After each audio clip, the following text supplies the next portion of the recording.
Сәлем құрметті достар, каналыма қош келдіңіздер.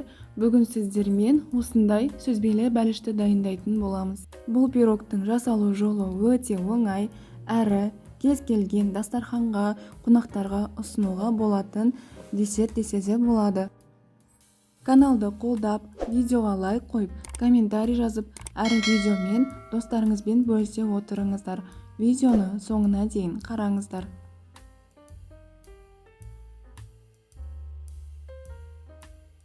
Ең алдымен қамырын дайындаймыз.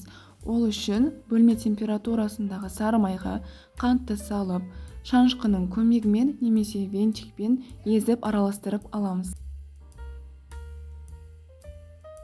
Дайын болған массаны шетке қойып, құрғақ заттарымызды араластырамыз. Ұнға қопсытқышты салып, араластырып қоямыз. Енді құрғақ массамызды майға салып, қолымызбен осылай илеу арқылы қамырды дайындаймыз.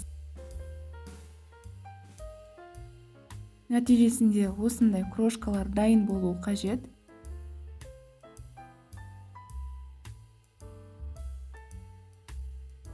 Дайын болған массамызды осылай 3 бөлікке бөліп, бір бөлігін бетіне себуге алып қоямыз.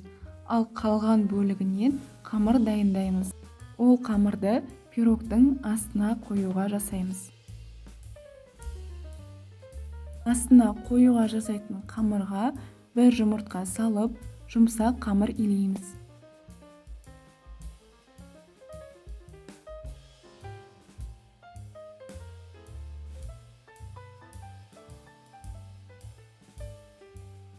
Қамырымыз осындай болып шығуы қажет. Оны пакетке салып, тоңазытқышқа 15-20 минутқа қойып қоямыз. Енді салмасын дайындаймыз. Сүзбемізге қантты салып, араластырып аламыз. Қалауларыңыз бойынша ванилин салсаңыздар болады. Одан соң бір жұмыртқаны салып, барлығын жақсылап араластырамыз.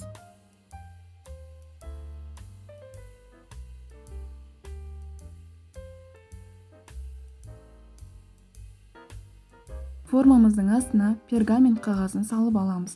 Одан соң тоңазытқыштан қамырымызды алып, оқтаумен жайып саламыз. Қаласаңыздар бірден қолмен жайып, формаға салсаңыздар болады. Қамырды осы 2 бөлікке бөлеміз. Кіші бөлігімен шетін жасаймыз, яғни бортикке жасаймыз. Ал үлкенін астына саламыз.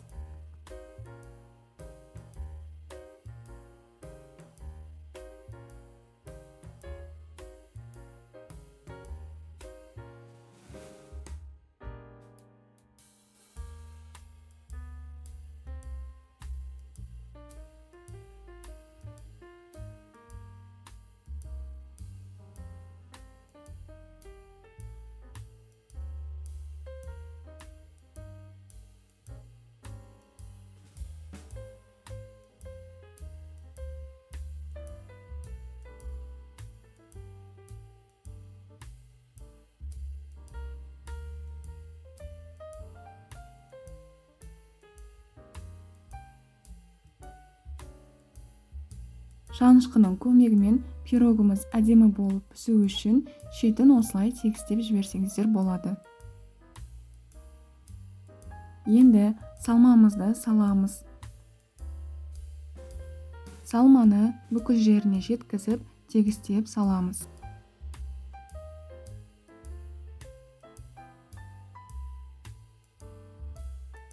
Енді жаңағы дайындаған крошкамызды бетіне сеуіп шығамыз.